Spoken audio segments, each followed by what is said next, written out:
right, gotta bark right. I induce pain, I am Luke Kane, mix a Bruce Wayne, I'm a Dark Knight, watch him stargaze. I want people to understand that there's so much to life, whether you're the CEO or the janitor. Giving everything you do at 150% will change your mindset and your perception of what you're doing. Yes. I said, just don't go into a job thinking it's beneath you, and then it changes your mind. Then you're a habitual complainer. Welcome to the Now or Never podcast. All things entrepreneurship. People who just take life and kick it in the ass. People who just make their passion their paycheck, and that's definitely you with our special guest, Kyron Williams. First of all, to my videographer and my assistant, who have been, they came at me like 6 or 7 times, like, you need to have him on. So I started looking things up, and then I got super jealous because I saw your Instagram, and you got to meet Gary Vee. Yeah, man, he's a good dude. Bro. Yeah, it's been on the bucket list. I bought like 10 copies of Crushing It for my entire staff, and it came out, everybody's gonna read this, and then I started quizzing him. I'm like, no, this is like school. You're gonna read this stuff, and that's cool because that's my goal this year is to go meet him as well. And then the fact that you played football for the Skurs. I mean, this is Nebraska, people. For all you people who watch us all over the world, who watch us in other states, understand if you live in Nebraska, you're a Husker fan. Yeah. If you're not, they run you out of here. That's just how it is. So, and you're only 25 years old. Yeah, I'm only 25. And you have done a lot. I mean, you've done a lot. No, I'm looking at your resume, man. You've done a lot. So I want to know your upbringing. Where'd you grow up? What brought you here? What makes you you? Like, what brought you to here today? So I like to tell my story the same way every time. That way, nothing ever gets misconstrued. So I'm originally from Shreveport, Louisiana. Okay. When I was 2 years old, my dad went to jail for mastermind murder. That's a 10-year charge in Louisiana. So that doesn't mean that you have to pull the trigger, but that means that you were there when the crime was committed. Yeah. There are 87% of people that have a felon as a parent will offend and they'll become a felon or they'll have misdemeanors, things like that. So my idea was, okay, well, how do I become a part of the 13% and not the 87? So that led to me, one, my mama whipping my ass to make sure. My grandma staying on me, giving me, make sure I have faith, make sure that I was faith-based, make sure that I know that my help comes from Christ and not from man. And then 3, focusing in the classroom, focusing on the football field, and the exact same energy that I put on the field, putting it in the classroom and putting it into other people as well. So that led to me being able to go to the Air Force Academy, then leaving the Air Force Academy, transferring here to Nebraska, and then, being able to show my talent and get on the field and play and do well. And then moving on to the AAF, went to the AAF, did my thing there, and now I'm in the CFL, and I own my own business. So I run a philanthropy-based creative brand called Fake Ink. And 10% of everything we do goes back to the community, and we actually really take care of people. And yeah, man, I love people. I love football. I love God. And yeah. I want you to kind of help me verbalize this some. When giving back, there's that alone, because that was the first thing that popped up, especially with your age. I see a lot when you look at the developmental progression of people through their age when they're teens, their 20s or mid-20s, late 20s, early 30s, late 30s. And there's job performance. There's all these things that come with this cycle mentally that we need to be appreciated in our field or whatever. You're about 15 to 20 years ahead of that shit. So I want to find out, like, what does that do for you to give back? Like, what does that mean for you? So this what it was like. Me and my mom didn't always have it when she was just a single mom before my little brother came around and, my stepdad and things like that. So even though it was like only 6.5, 7 years, I still remember that. I still remember her going to work at the casino, getting off super late, picking me up in the morning, taking me to daycare, then she go work. Yeah. So that's pretty much no sleep. That's what she did every single day for like 5-6 years because that's what she had to do. So like I think her instilling that into me and making sure that, one, nobody really cares.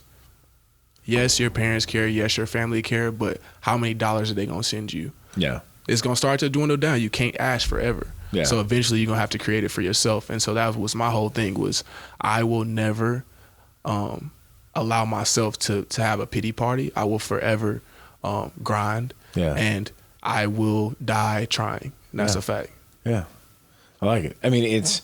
We did this where I just say it's one thing to donate money. It's a whole other thing to actually get your hands on something. And so and that's for us. And it's stuff we usually publicize a whole lot. Some of them we did just because it depended on what's my wife and I. But like so our honeymoon, we decided not to go someplace.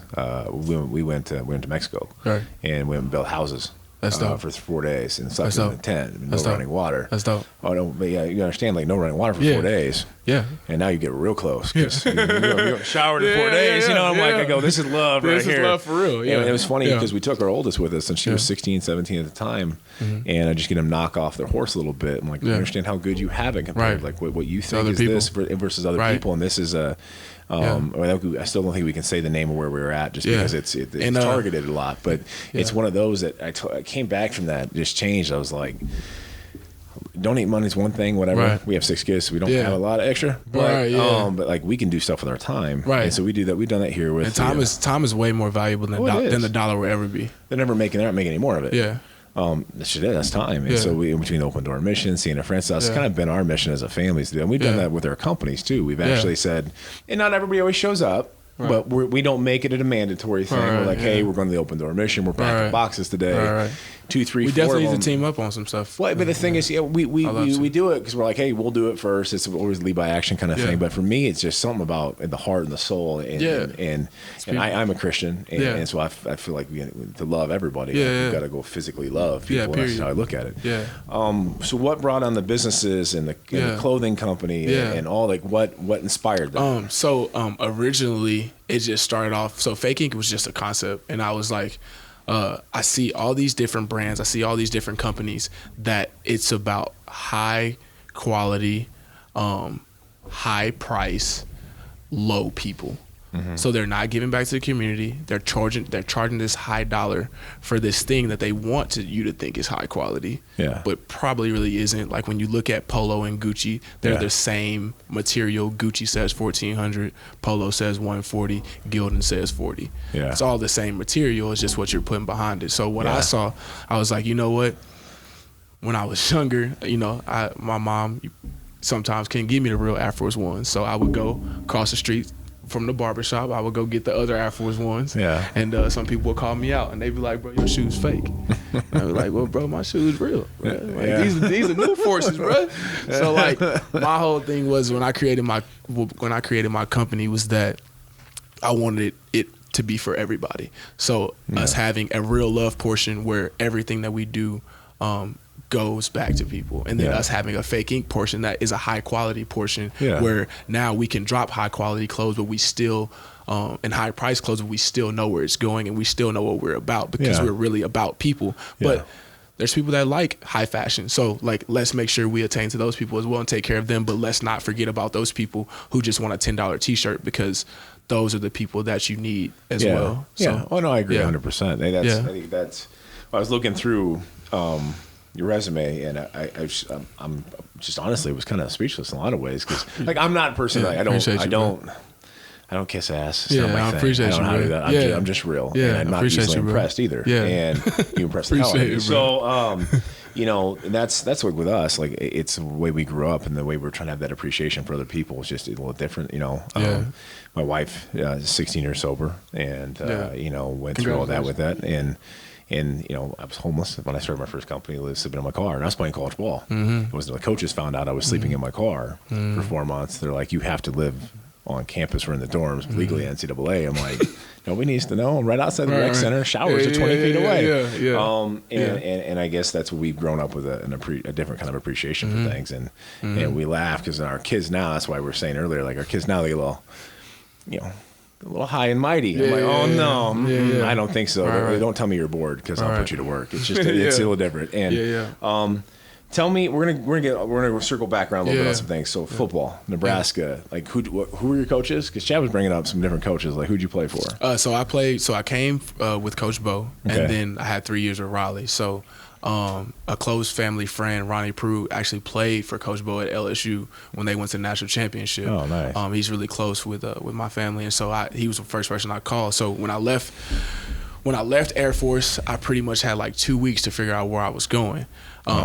So I had Cal, I had Stanford, I had Iowa, which I didn't ever consider Iowa, by the way, for all the Nebraska people. That was never a consideration. And so I pretty much I had a decision where either I was going to go to Colorado for a visit, or I was going to come to Nebraska. And the Colorado, I ended up getting snowed in, and so I had to go to the Colorado visit. And I was like, well, Mom, like I don't think I like this. And she's like, well, you got 2 more choices. Is you can go to Cal, so I could fly from Louisiana to Cal, or I could fly Louisiana to Nebraska. But then after that, I was gonna have to choose.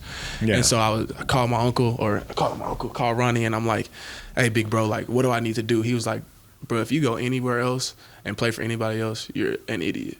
And so that was it. I hopped on the plane, I went on a visit, and the rest was history. Yeah. Quite a bit of different changes in pro and like coaching perspectives from Coach Bo to Coach Riley. I can see that because my cousin played for Bo, and then we have actually a lot of customers that played for Bo actually and versus Riley. I actually don't really know anybody else who really played for Riley. Right. So major difference for you like in the sport itself as far as I know because like I'm in college ball, like I'm was more my position coach was my guy. It wasn't so much the head coach. I didn't ever talk to the head coach really. I was a defensive cat, so just tell me to go hit people when I'm good. But so did you notice a major difference and change in philosophy and everything? For it was more with Coach Riley, it was more professional. It was more like, this is what you're here to do, and like it's not family-ish. And with Bo, like that was like an uncle. So it was like a dude that I would go lay everything on the line for, because I know he would do the same for me. And not saying Coach Riley wouldn't, but just it felt more like a business. And it felt more like, okay, well, this is just like a job. And so I think for some guys, I feed more off of family because that's where my heart is at. Some people feed off of business because that's where their heart is at. So I think the different systems work. You just have to have the right players. I think we went from high school, which was family. I mean, we grew up. Our Nice playground from first grade up through all the way through junior high was a asphalt parking lot. That's where we played. So there was nobody any skin left in the knees, no skin left in the elbows for years, and that's all we did was play ball. Right. We went to high school, and it was like, oh, you got grass. You can't grasp this. This is gonna be new. So, and we only lost I think 3 games in 3 years. That's dope. We don't lose. Our coach actually just won winningest coach in Nebraska history. He was coach of the year of the United States 2 years ago. That's dope. The dude never yelled in anger ever. Coach Beller, Norfolk Catholic, and nicest guy. He never yelled in anger. I never heard the guy yelling in anger in 4 years. Ever. And I probably had it coming because I was a mouth. I remember one time I scored like a pretty sick one-handed catch, and I scored a touchdown on it, and he yelled at me, and he's like, use both hands. But, that sounds that sounds like Coach Beller. I got yelled at. That sounds like Coach Beller. But I wasn't doing it for show. It was the opportunity, you know what I mean? When people, when it is what it is, Yeah. But I just remember Beller he was fair across the board. That was my biggest takeaway. He'd almost like if he had to punish you to run, but he made it like almost motivational. Being like, oh, just imagine how good shape you're going to be in this game. I'm like, I'm a lineman. I only go 10 yards. I mean, but it was funny. I went to college, and I had a coaching change after my freshman year. So I was a true freshman started. Right. And and these guys all knew they were getting fired. Yeah. It was horrible. Yeah. And I was only 18. Yeah. And I was, it was culture shock for me in the first place. But it was fun, and the new coaches, and then it was just one that after that became such a business that I didn't love it as much. And I got my shot. I got to go try out. Hurt my shoulder a second time, shattered about 30 pieces, and in a sling for 9 months. I got $25,000 for going to tryouts, and my surgery was $27,500. I had $2,500 in the hole. It was the end of my professional career. It's all good. 4 years later, I was 350 pounds. Yeah, I worked. All I did was work on the road and unhealthy. And it was when I first got Facebook and Chad had don't put this picture in this podcast, please. Thank you. I didn't know. I guess I didn't. Sports had always been my thing. I wasn't allowed to train. Yeah, and I didn't know what to do with that. Right. I just like threw myself into work. And I kept eating. Yeah, like I needed to when I played ball. I wrestled 1 year in high school. Played my last year of college ball at 302. It's 4 years. Yeah. And all of a sudden I'm 350 and it's not pretty. And I saw a picture of Facebook. I'm like, who ate me? This is bullshit. So I got back into shape real quick, and that's when this business plan, which is Nutrition, I got a D on in college. And I'm like, I'm going to do this shit anyways. And here 10 years later, and we have stores in 9 states and 3 companies. And it's just because it became my passion again. And that's where the whole entrepreneur thing, I'm like, I love the company I worked for. Right. And one of my mentors passed away 2 days ago, and we're going to go do that on Sunday. That. Thank you. But the passion, the joy, and he even used to say to me, like, you need your passion. People can tell that. Right. You can't just do shit for money. You got to do stuff for passion. And when you say passion, because I just had this feeling, and I've never had this feeling other than, and you guys can attest, but when you're on that plane on the way to that game, or you're on that bus on the way to that game, that feeling that you have inside of you. Yeah. For myself, I had never felt that until yesterday when we gathered about 65 people for an event called Not One More Life. And Eric Crouch was there, and we were doing a photo shoot for it. And actually, this is, you guys get it first. So, so myself, Eric Crouch, The Bay, Lotus House of Yoga are putting on an event next weekend called Not One More Life. And it's a community event for the community, by the community.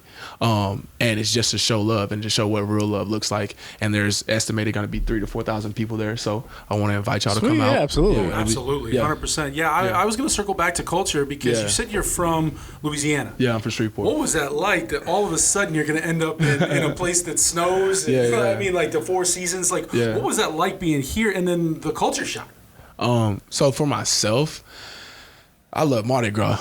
And I love crawfish, and I love etouffee. I love all that. So we have those here. We just don't we just don't get those crawfish fresh. We just don't get them fresh. So this is my best friend since I was 8 years old. He lived 4 houses down from me. I was able to hire my best friend.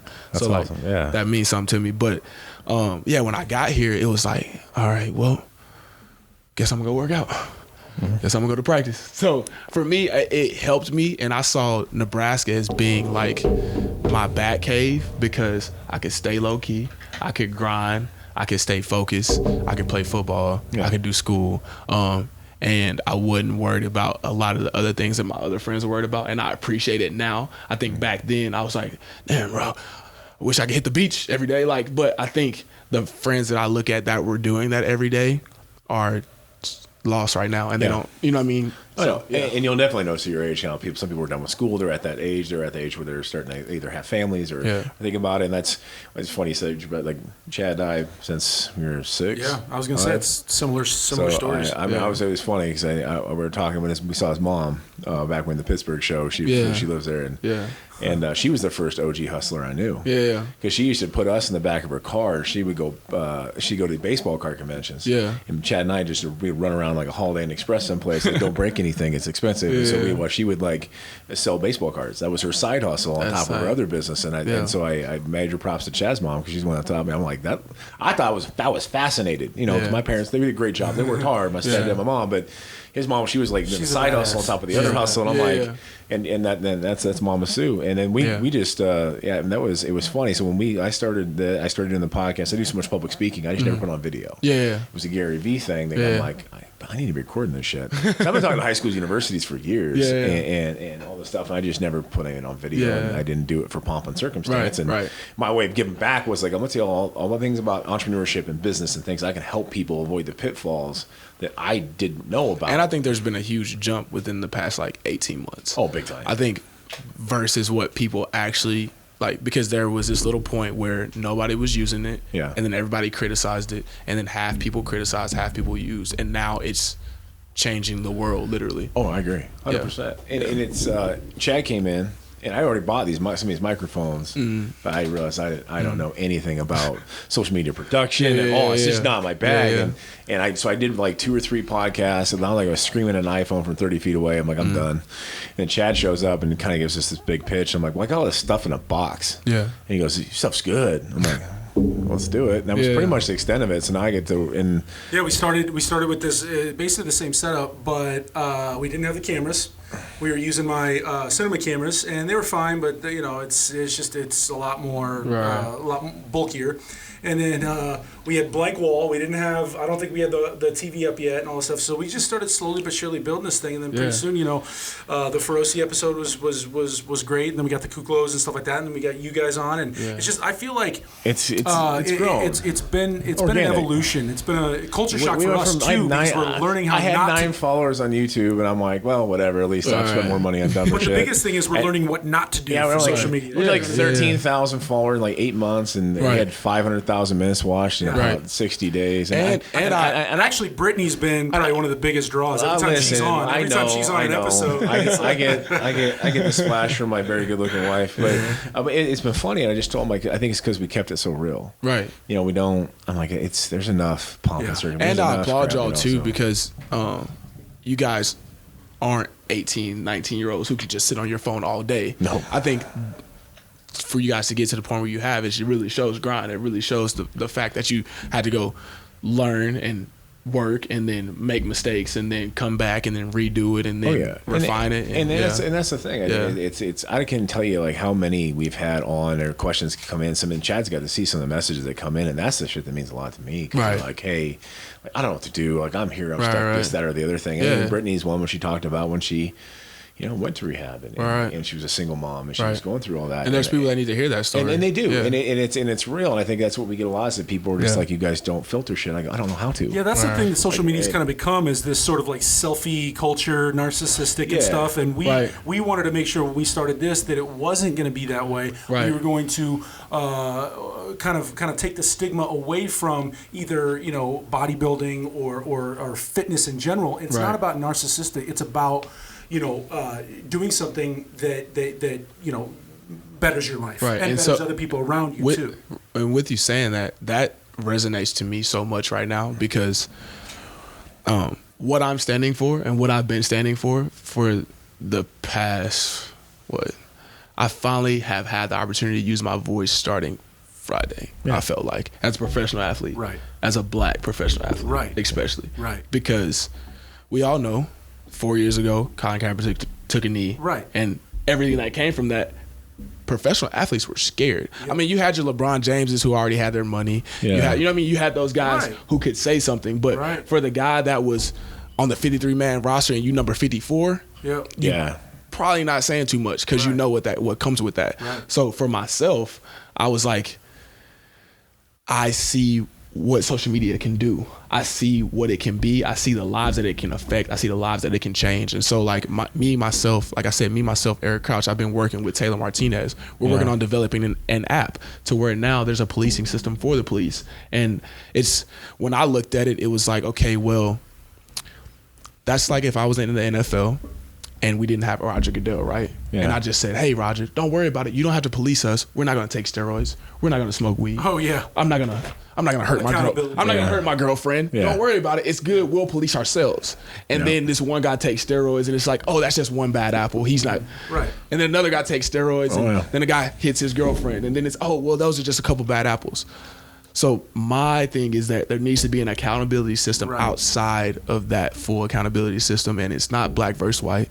It's not Mexican versus black. It's not black people versus police. It's the people of the community that versus the system. I 100% agree. And I think personal accountability is one of the biggest things that gets overlooked is, you know, it's really important. You said something about fear. And I think we've learned, like you said, the 54th on the 53-man roster, you know, was afraid, I'm probably not going to say anything. Well, fear's toxic. Yeah. And it's slowly but surely the dominoes start to fall. Yeah. And at one domino falls, oh, it's not that big a deal. A second one falls, it's like, okay, we're getting the attention. The third one and the fourth, and pretty soon it's just, we just start sweeping things under the rug because it gets too much. It gets too much. Yeah. And even communities that are being affected by it, they feel too overwhelmed by it. It's like nobody's listening, nobody's whatever. So what do we do? We're just going to keep being, you know, instead of taking accountability. But fear is toxic, and I think that some of the things that I've seen, you know, in the last few weeks, you know, you've been speaking out and stuff like that makes me proud. You know, that you're stuck around this area too. Yeah. I was going to say you're from Louisiana.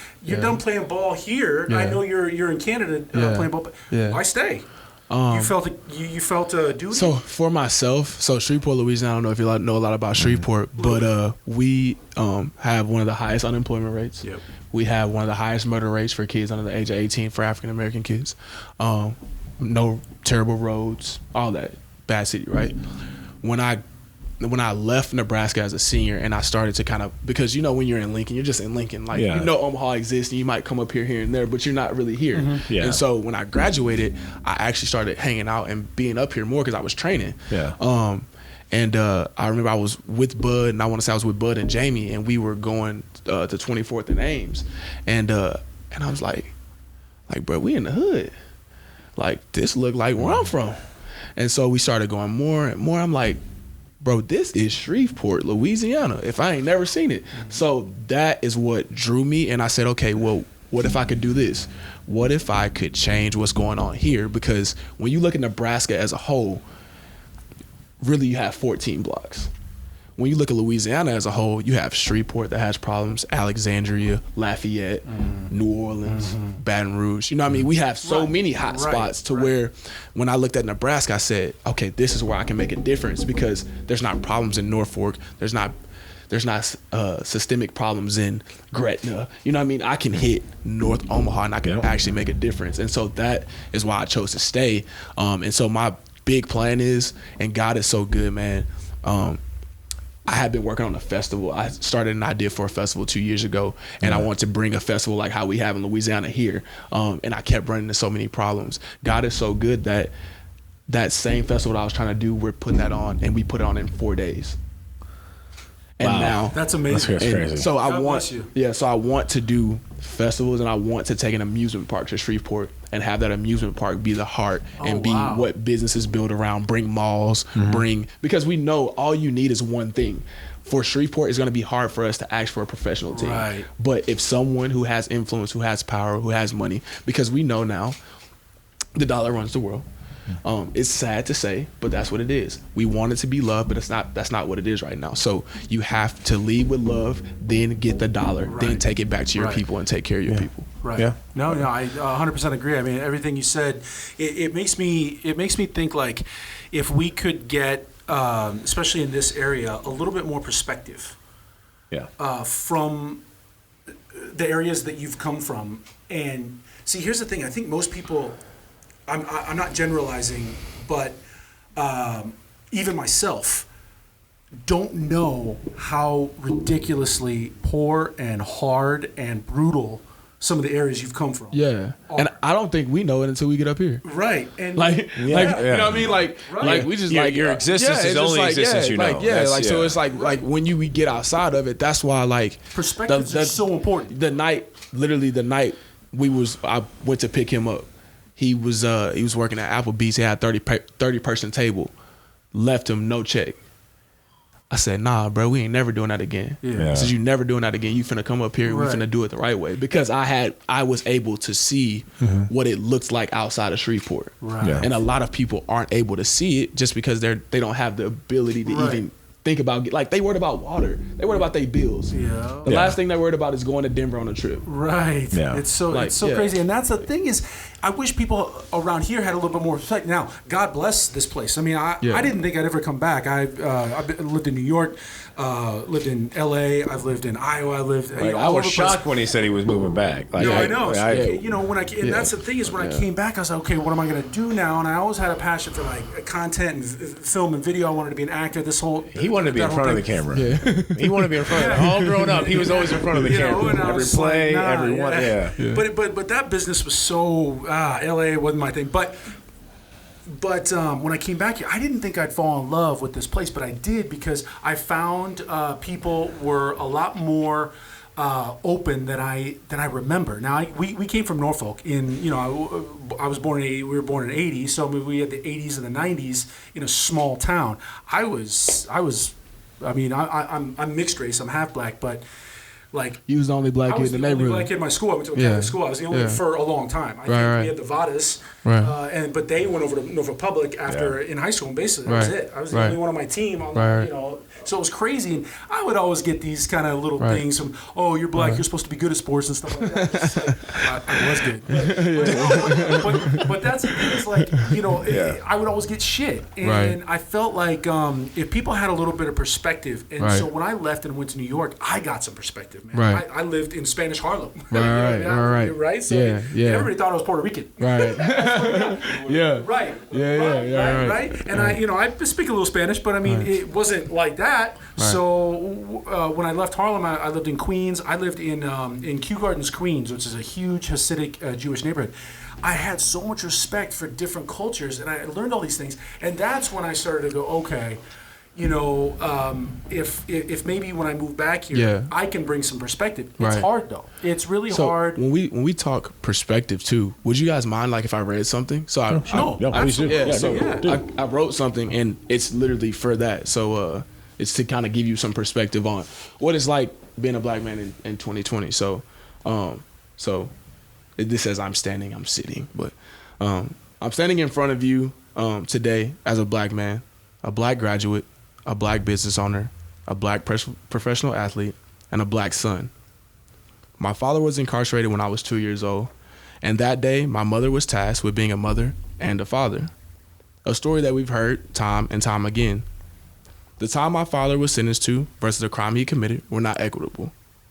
And that day, a 2-year-old Kyron Williams lost faith in the policing system. At 26, the narrative has repeated itself over and over and over and over and over again. As I stand here today, knowing that we're fighting a fight that's bigger than myself and bigger than my pride. We're fighting systematic oppression and a faulty policing system. I can't stand another day of seeing headlines of people that look like me, walk like me, talk like me, be murdered in the streets like animals. At the same time, I realize that we're living in a system that thrives on changing focus, and not one moment can be wasted. We lost an unarmed black woman in her own home to the hands of police brutality and violence. Just 2 weeks ago, we lost a black man who just wanted to go for a jog, and now we're mourning the death of George Floyd. When does it stop? We will no longer stand for a policing system that's not policed. There must be accountability. If we can have a rating system for our Uber driver, can we not have a rating system for our police officers? Are Uber drivers held to a higher standard than those who were sworn to protect and serve? Body cams should be judged during processing after an arrest instead of being an extension of YouTube and Live PD, one of the most viewed TV shows in the nation. Our country is burning, and the smoke signal as a plea to be heard has finally pierced the ears of death. When as a people will we stand together and say what is right and what is wrong? Today is when. We will not let our attention be changed. We will not move to another topic. We will not forget. Today is a time for change. Today we celebrate love, life, and the end of a system that was created for division and chaos. Today we stand hand in hand, white, black, Asian, Indian, Mexican, and anyone and everyone in between to show what real love looks like and to take steps towards a new future. Before our attention is changed, when the NBA comes back, when the NFL comes back, or when our favorite TV shows come back, now is the time to act. Not one more life. Our policing system needs a policing system. It's beautiful. I agree wholeheartedly, and I think that it takes a lot to put your heart out there, and especially in a community, that's not as diverse, from where you come from. I think that the Rexius family has been extremely responsible in the way that they treat their friends, their family, and the community.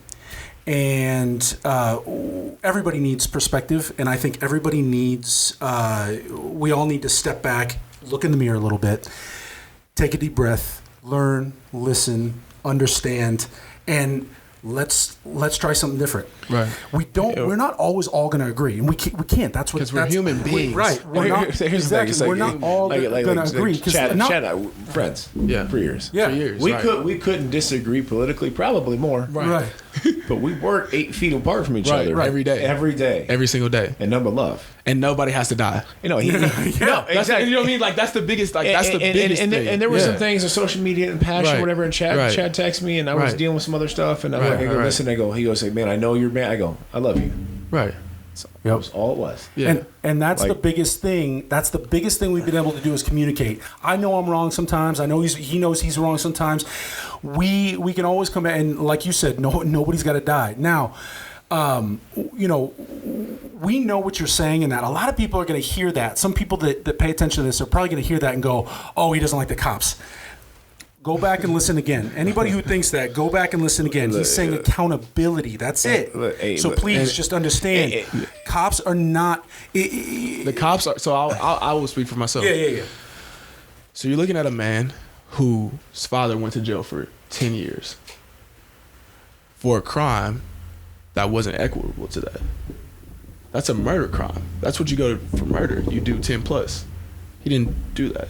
So if anybody has a problem with the police, you would probably think it would be the kid who had to grow up, had to teach himself how to throw, run, catch, all that. Right. So for myself, I said, no, this is bigger than me. And I see it as, it's not the police. There are great police out there. Yeah. But we, like I said earlier, we have to get rid of the bad apple thing. Yeah.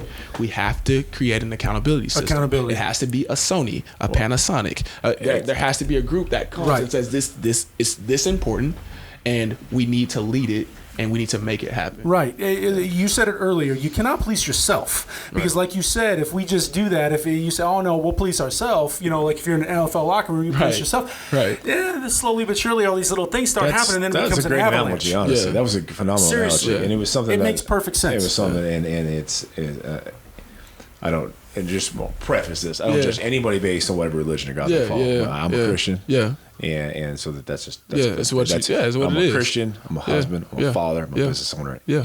And that order order. like that. Yeah. And it was this the other day. It was like, to hate a person because of the color of the skin is to hate the God that gave them the color of that skin. We are charged to love, but to also speak the truth. So how are you going to say you're a Christian, I've seen this all night, and not love everybody? Yeah. And I do. I love, and it was funny because I do. We can say this or whatever, but it also means that there's some truths that are being hidden or not spoken enough for some people who want more this or that or the other thing. What's wrong with having, like you said, an accountability system? Isn't that the most open truth you can have? Yeah. You have nothing. I mean, so let's do it. Yeah, so let's do it. Let's do it. And that's really hard. Like, it was funny because my wife, she does a schedule because she's good with that. I have 44 employees through Rexius. We have 100 and some through the coal corporations, and I don't get to see everybody. And it was one of our people messaged her. She goes, I love this company. Brittany goes, thanks. What do you mean? She goes, I just relieved, because I have an off-duty cop that works for me. Yeah. And here it is, an immigrant Muslim woman.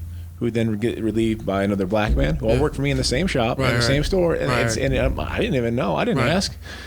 You're people. Because it's just I don't care where you come from. I care about where you want to go and if I can be part of that journey together. That's it. I don't. And it was funny in the prison. Like, we had a family that he messaged me. His letters were long. He got out. He played football in Nebraska, and he had seen some issues. And he goes, "Hey, I know you're giving a chance to somebody who's been a chance." I'm like, "Listen, you served your time times double what I thought it was, because it was a drug charge. Come on now." And I said, "You've done. Come in. I'll give you a chance. You sure?" I mean, and I'm not gonna lie, this is part of the old criminal justice reform system, and got a lot of good probation officers that train in our gym. It's great, but oh my God, they made it a pain in the ass for me to even hire him. It was every day, calling me every day. I'm like, "Listen, if he's good. He's already good, been. He's out. Like, holy shit." Whatever choice he makes from here on out is his choice. Right. But I'm not. You don't know. I'm babysitting. She's a grown ass man. He's grown. So and it's and you brought up the whole point about policing the police. I believe, and this is just me, in popular and unpopular. The whole system needs to be policed by the people. It's the entire reason of a republic is supposed to be representation of the damn people. And you think the politicians? No, they're not. Right. I've been to Washington. Right. I've spoke there 24 times. Right. I can tell you the amount of corruption. The reason I left it. Right. I left a job making a lot of money because Right. I couldn't handle my soul anymore. Right. And I'm like, people that I knew, that I'm like, wait a minute, you get $176,000 a year, but you just bought a $9 million ranch, and you've been there for 2 years. I'm not great at math. But somebody's money. Somebody's money's there. That's the thing. That's the thing is like if the people don't speak up, use their voices as a collective. As a collective. Well, as Right. a collective. Now, if you just start pocketing, you know, if it's just the minorities at the same time, and just these people say, then nothing's going to get done. And the thing is, everybody's fucking fed up, and part of my language, but they are. So, and I don't pretend to be the smartest person when it comes to fixing that. And I just don't think any of us are represented. Advertising, the news media, politics, they will change if we force them to. And I think that's what you saw. I think I talk to my grandma. I talk to my grandma all the time, and I got her tatted right here, and she's not even gone yet. But I talk to her all the time, and she was saying, like, she said, baby, she said, and when they was doing it in L.A., it was just L.A. She said, well, now it's Greece, now it's Canada. Yep. Now it's Africa. It's New York. I think the biggest, you know what I mean? So it's such a great point. I was thinking about that too, because when the riots happened in LA, it was just staying in that area, maybe a little bit of Oakland and too. y'all saw it more than I did, because I was like maybe 3. Yeah, you were little. Like, so I was a kid. So like I know you remember. Yeah. My family's from Long Beach, California, so they like I had some affected anyway. Yeah. The crazy thing about that is like, social media, even though there's a lot of negatives, social media has improved, has done some really positive things. And the invention of the cell phone camera, the fact that you can get 4K 60 frames per second out of your phone, right? And you can upload that thing in 30 seconds. It's insane. There is some accountability happening. Right. Unfortunately, the bullet's already in the air. Right. And so we're seeing these people die in the streets. Right. On Ahmaud Arbery, that for me, you know what I mean? Yeah. And then seeing George, and I mean, I don't care if you're white, black, nobody dies like that. Right. Nobody is supposed to die. And I think what it's done, what it's done is for the people that said, oh man, that's sad, but that's not my problem. It's made them say, oh man, that's sad, I need to do something. Yeah. And I think that is the biggest I'd like to difference. see the will of a people as a collective. And I'm not going to get on my I never get political because it isn't.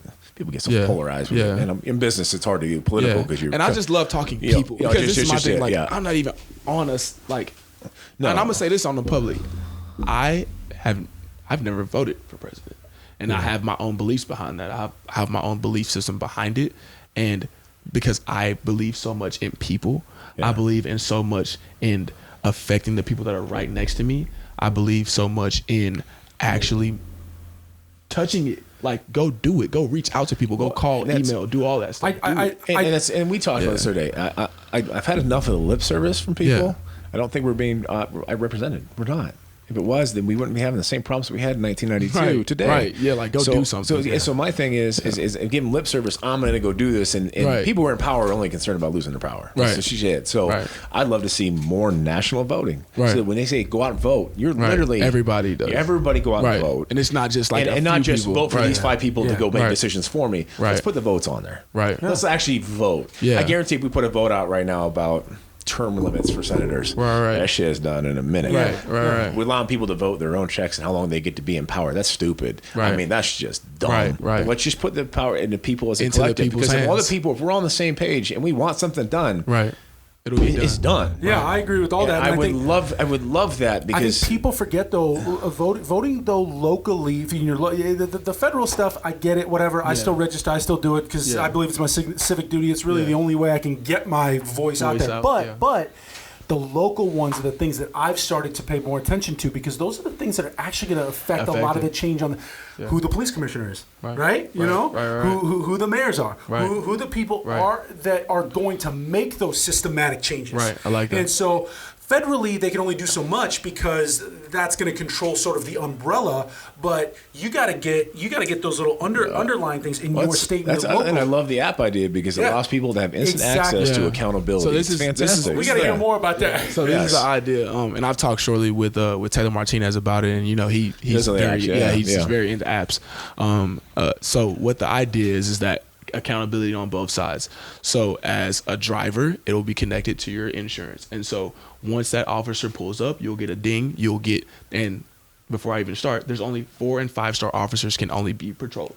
If you are a 3-star officer, then you are only allowed to do paperwork. 2-star officers, there's no such thing because you're fired. There shouldn't be a thing called a 2-star officer. I agree. Because it's a privilege to be a police officer, not a right. Right. I agree. You're supposed to protect and serve. So start off by saying that. Yep. That officer walks up, you see who that is. Now at least there's some type of, okay, I know who this guy is. I see where he's from or something. You know what I mean? Something behind that. I get to tell. I get to put in, am I safe, where I am. I can put all my location, all that stuff in there to where now I'm some type of protection, right? Once I'm done with that officer, I rate that officer. That body cam, which is the #1 TV show in the country, it's not about accountability anymore. It's just cool. And now, like you said, we can see it close up, people dying. It needs to be accountable, a thing of accountability again. Right. So now that body cam is attached to that. Let's say you lie on that officer. Well, now, boop, insurance goes up. Yeah, you can't lie on them. You're Can't right. lie. Accountability There's both directions. accountability On both sides, right? On both sides. Yeah. Accountability, And so yeah. for the officer, so let's say that officer offends. Well, now that officer either, if it's a big offense, he's fired. If it's minor, then now you lose a star or something like that. Right. And then that process. Now at least there is some type of sense of accountability. I think the hard thing is going to be, and maybe you've thought of this already. The hard thing is going to be if there is cause for someone to search a car, be taken from the car, the type of aggressiveness that they use. You know, sometimes guys can be bigger, they can be small, whatever. You know, so like you're a big guy, you're a strong guy, you've been around. I mean, you take hits and give hits, so you can probably handle a little bit more manhandling as opposed to somebody who's a little bit smaller. You know, so there are. I guess what I'm trying to say is, the police will have to at some point put their hands on people. You know, but that's going to be the biggest thing is at what point do they, you know, because they're not the things that I've learned and the experiences that I have.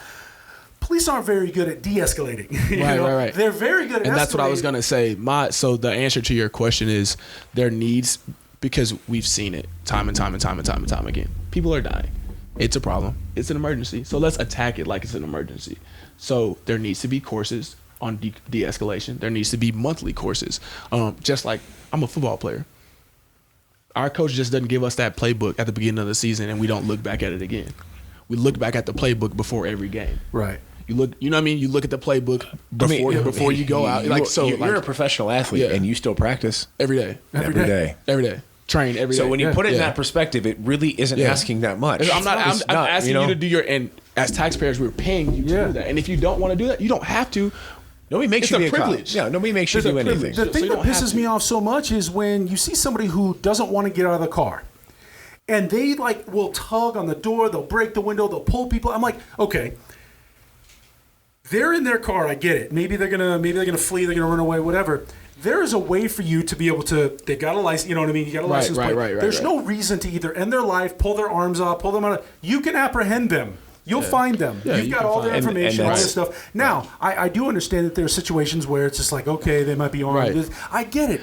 And I think that's where the body cam comes in play. There's ways to figure out how to get somebody to not be afraid of you. Right. You know, to not be afraid. And it's psychological and stuff. And like you said, train every day. You're a professional athlete. You've been doing this for years, but you practice every day. Hey, you might think, listen, if the apps and all that stuff gives people a better sense of safety, why would anyone have a problem with it? Right. Nobody should be feeling unsafe at all. I mean, we have cameras on our houses. Yeah. Are you a parent? Okay. All right. Someday you may be a parent. So no. You're real serious about no kids. Okay. I got 6, and it changes your perspective. Right. Yeah.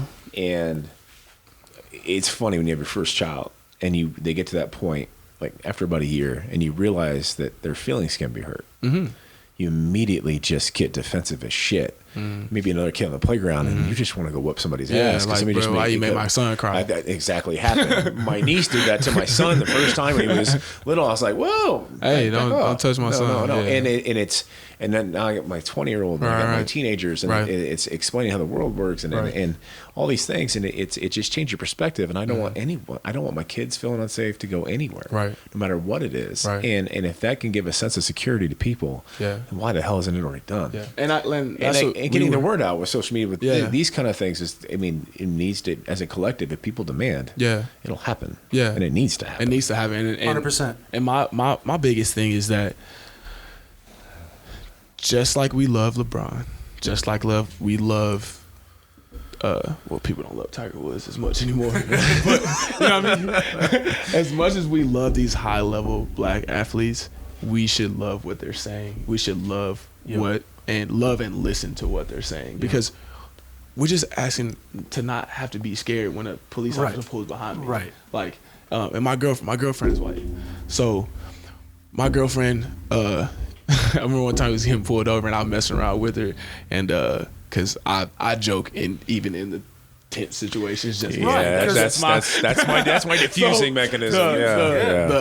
The cop came up. He's like, "Can I get your license and registration?" When he gave it to him, he walks away. I said, yeah, that ain't what happened to me. And I'm just messing with her.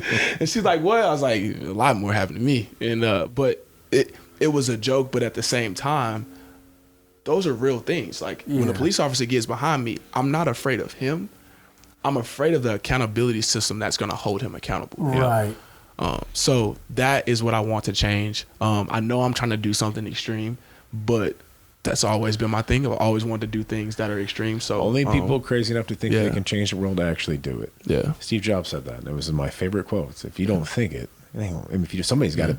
Somebody thought about putting somebody on the moon at one point in time. It was like, that's your shit crazy. Yeah. Well, it happened. What happened? Somebody thought about having an automatic driving car, but they'd be like, dude, that's some sci-fi shit. We got him now, and that's it. And that's I think the uncomfortable conversation, though, is something that I think Obama said it the other day. Is like we're going to have some uncomfortable conversations, but they need to be had. Not everybody's going to agree. And listen, there's a lot of these people that I work with that we don't agree politically, but the one thing that we've always been able to do is be honest with each other. Right. And it hasn't always been, like pleasant, the conversations. But that's the point. But that's the point of a conversation. Those conversations and it is. And everybody needs to understand one thing. Back and forth. Like he has his opinions, you have yours, I have mine, and they're all developed through a series of circumstances of experience that we experience. It doesn't mean that mine or yours or somebody's is more valid than somebody. It doesn't mean that. Like it's my mother. I love my mom. I don't know if she's gonna watch this whole thing or not. She's 60 some years old. We'll leave it at that. I don't want to get in trouble. She's developed her opinions over a lifetime, and even though I disagree the shit out of some of them, I respect the fact that you have a different point of view, as long as we can have. And we talked about this in Jeffrey Koturber's podcast when he was with me, that can we have some dialogue? Can we sit down and have some dialogue so we can learn? Because you scream and yell and tell me like nobody's going to learn anything. And I think that we'll find out that this our day, we all have so much more in common than we have that separates us. And it's so crazy because this last couple of weeks, I've had so many of my white friends come up to me and tell me, now I understand what Kaepernick was trying to do. I'm like, dude, it took me 10 seconds. Now I understand. I do. I understand that. Listen, I stood and I put my hand on my heart. You guys, everybody, we do, because we do love this country.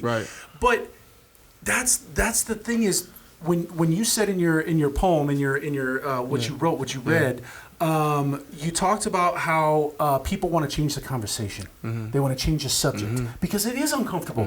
It's uncomfortable. It's hard. Listen, I'm mixed. So I've got a white family and I got a black family, and it's just like it's tough. On my black family, it's really easy for me. I feel comfortable talking about issues that mean something to me because they understand me. They reciprocate. But my white family, it's difficult to talk to them because they don't reciprocate it. Exactly. It's not as reciprocated. Even though they nod and they smile and they're like, we you can feel it. It's energy. Yes. It's energy. But it's that thing where it's like they're tough conversations. White people are not bad. There's great people. There's so many people, period. And that's the thing is I don't see these people as white. I know Tim, I know Brittany, I know Jay. I don't see them as white people. I just see them as my cohort. And we had that the other day, and I'm having a week. Anyways, otherwise, and somebody on social media, I hadn't put anything out because I was dealing with some death, and wasn't anything else. And somebody kind of came out. I didn't even know who they were. I still don't know who they are. Yeah. Like, well, have you ever thought about hiring the media company that and put it in the black community and this, that, and the other thing? Because I go, I didn't reply because I didn't want to escalate. I'm like, he is black, and I hired him. I didn't need a riot or a thing to happen to do that. He's the right man for the job. We were doing that anyways. I appreciate the connotation of what you're trying to get at. But You sponsor black do. athletes. Right. I always have. But to me, it's not that. We grew up different. Yeah, it's like, are you good at what you do? That's it. I hired Chad Cunningham, the man. I didn't hire Chad Cunningham, the black. I hired the man because he did the job. Because he did the job good. And even when he was trying to pitch the big job, and my wife texted me, "You gonna tell me he's hired already?" I'm like, "No, I'm gonna let him sweat it." And so I did when he gave his big pitch, just because I got love. But that's just me. I don't judge any of that. I think that, and it is. And I appreciate you for letting me come on and use my platform, because this is what I truly believe. My help doesn't come from man; it comes from God. I agree. I believe that we're not here just by chance. No. I think that I'm putting my faith in the fact that I'll still make it to the NFL. I'll still play. Yeah. But right now it's important for me to use my voice, and I appreciate you for letting me use your platform to do that. Yeah. So absolutely. Well, no, we appreciate the hell out of you for wanting to because to be, I'm not She's crying. I'm not kidding, because when we started this thing, it was entrepreneurship and all this other stuff, and we were bringing people on also, and I started, we don't have enough voices. I'll just be blunt. We don't have enough black voices that want to and can articulate and that want to be a part of our thing. I'm not saying there aren't. They're around. We just don't know. That's the thing is, I want to reach out more. Right. I know he wants to reach out more, but we got going. And that's what I told him. Like, people would take their passion and make it their life. Right. You see my ridiculous amount of motivational posters are all over the place. Yeah. It's my obsession. Yeah. I do, but I'm all about, you can ask her, like, it's hard. Yeah. Like, one of my managers said yesterday, like, it's hard to take time off around you because you go 80 miles an hour. Right. I'm like, oh, no, that's a choice. Right, yes, I love doing what I do. I love doing it. If I win the lottery tomorrow, my life does not change. Right, I love what I'm impacting. Right. I told Chad the first thing, I go, what do you want this thing to do? It's an entrepreneurship podcast, but people from here, right here, can do majorly big things. Right. Yep. Don't think you have to be LA or New York. LA or New York. Yeah. You can make an impact anywhere you're at. Anywhere your feet are. And don't be like, well, when I moved to Arizona, I told my daughter, God love her all the time, I'm moving to Arizona. Yeah. I'm like, you don't like the snow, that's a good reason. But you can make an impact anywhere. And it's our pastor, Jesse, who came up here from Florida, this humongous church, and just got called him to come here and do something here. Yeah. And to move into downtown, to open a church downtown, because there's nothing down there. Yeah, nothing down there. And to reach out to people Jesse who Norman. aren't reached. Yeah. Yeah, that's Jesse. So me and Jesse are really close. His his nephew, I believe. I actually worked really close with him. He had and he beat it. He had cancer, and so I worked really close with him. Okay. His mind slips me now. It's embarrassing, but I worked really close with him for like 3 or 4 weeks, and just went over, gave him a jersey, and just showed him love. And when you see people like that, and when you are dealing with people like that, you know they're real people. You know they are really lovers. So Jesse's awesome. And when you say that, I met with Pastor Rick Lorimer from Christ Place Church in Lincoln, where Jesse used to be at. Where he started. That's where he did his where he started at. Yeah. And so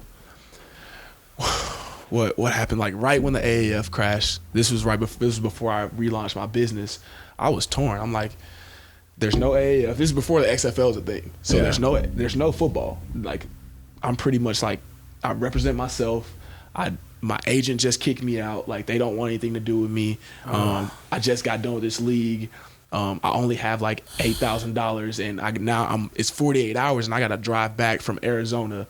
I only have 48 hours to leave. I got to drive from Arizona all the way back to Nebraska. So as soon as I get here, I'm just like, bro, like, what am I about to do? So I talked to Pastor Rick, and what you said made me think of this, but he said, be where your feet are. Yep. Wherever God put your feet, be where your feet are. Yeah. Now I look back, that was June of last year. Yeah. It's crazy. That was June of last year. I went to Gary Vee in October. Yeah. Amazing. We did $15,000 in December.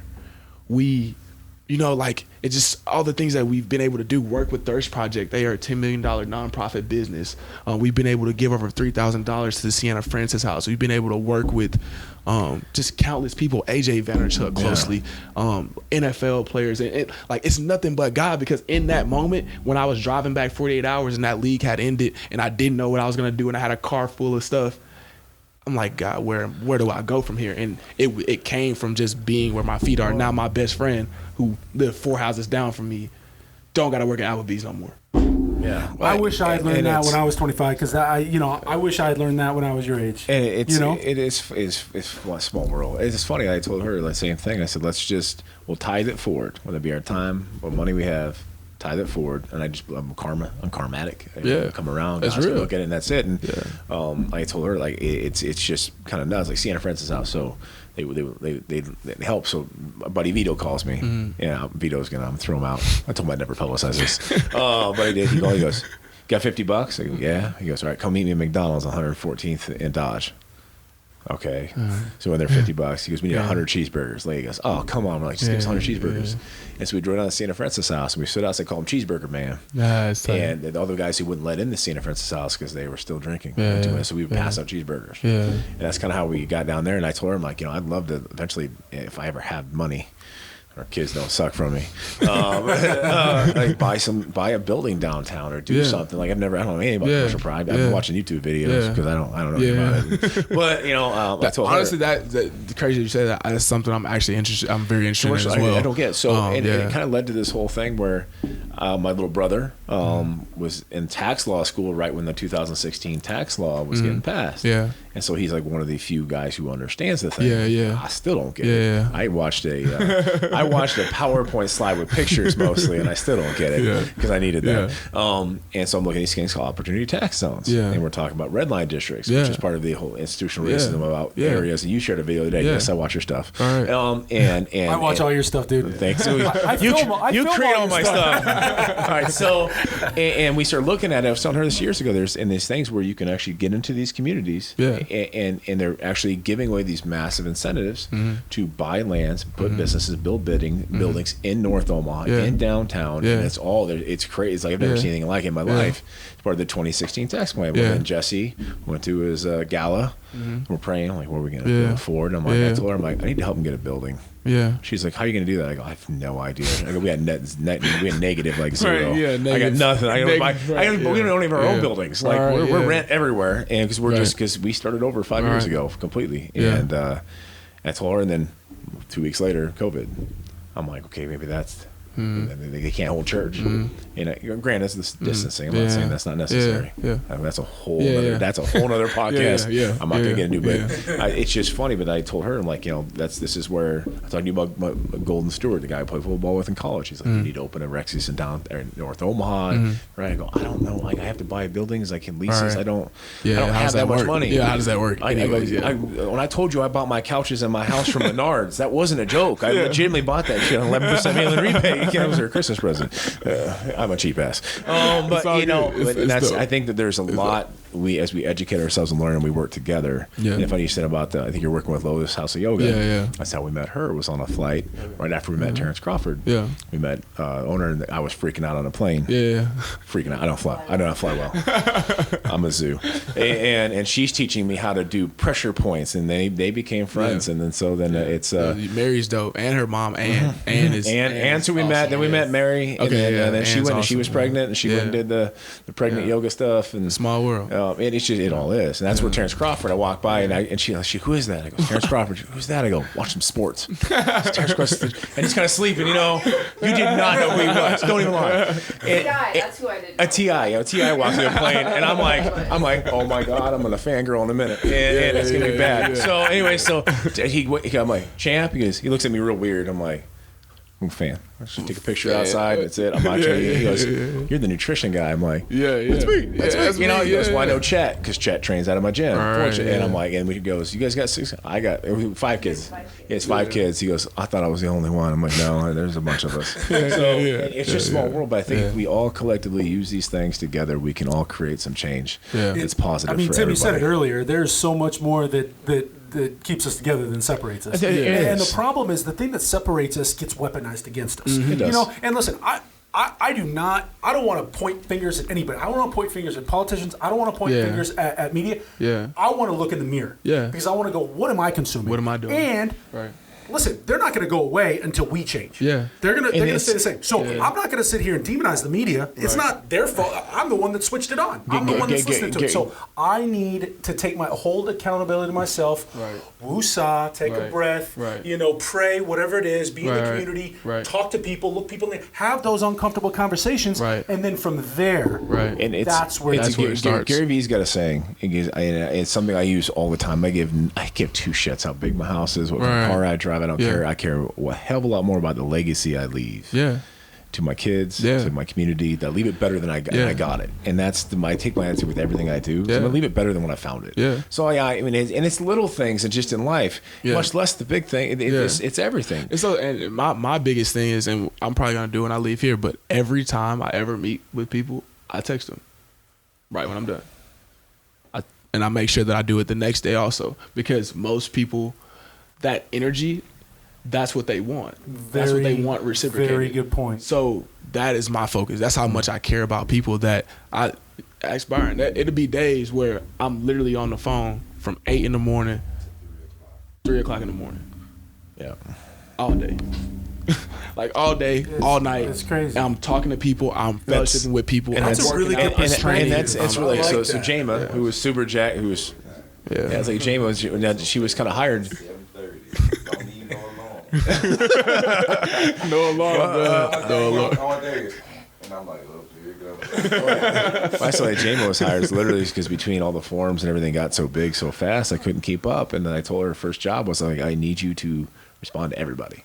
She's like, okay, I go on every forum. And I mean LinkedIn. Yeah, even they're all trying to sell you something, but you have to be person. nice too. Right. And that was the thing. She's like, you got a lot of social media. I go, I know. We're just gonna focus on these 5 platforms. Right, yeah. Because 2 years ago, I was running 6 different Rexy's Instagrams. I have 16 Facebook pages between all the companies. You had LinkedIn profiles. You got Vero. We had Periscope. I'm like, Yeah, you had to slow it but I didn't down. want anybody to think. Yeah. I didn't want anybody to think that was dodging them. And I would find Right, sometimes right, it'd be a right. message every 3 weeks, and it was literally a legitimate, not I'm trying to get money or I'm trying to talk you into shit. it was So a we need legitimate- help. So we yeah. need something. Yeah. And I didn't want to miss that. Yeah. And so we'll get these messages like, this one you need to get on. Yeah. Okay, I got it. And it's just, it's one of those things that it is, but it means a lot. And that speaks a lot to your character Yeah. too. So I think we could do this all day. Yeah, but we could do this all day. But yeah, we'll have you on again. I am Yeah, I extremely appreciate you, impressed just bro. by, I mean, you are what you portray. It's love, 100%. man. And that's, It's love. and that reality and being real. And it's, an ambassador today had to go speak for the city council, and he's messaging these younger kids. Yeah. He's like, I'm wearing Rexy shirt. Is that okay? I'm Yeah. like, you represent, kid. Yeah. And he goes, I go, when you can speak eloquently Yeah. and intelligently and not let the noise bother you, Yeah. those are the kind of statements that make an impact on people's soul Yeah. today, tomorrow, and next year. Yep. And I think you're doing that constantly. So it's Appreciate my pleasure that. to meet you. Thank you for coming It's on the love, show. man. Appreciate you. Thank you, bro. It's on the real if you clueless. When I shoot shit, style too crisp, and I let it all hang out like a nudist. Oh, you wanna know who I am? Oh, you wanna know me? Well, I'm the man. Thought you knew. Now you know what it do. I'm a 94 baby, swanking like a brand new Mercedes.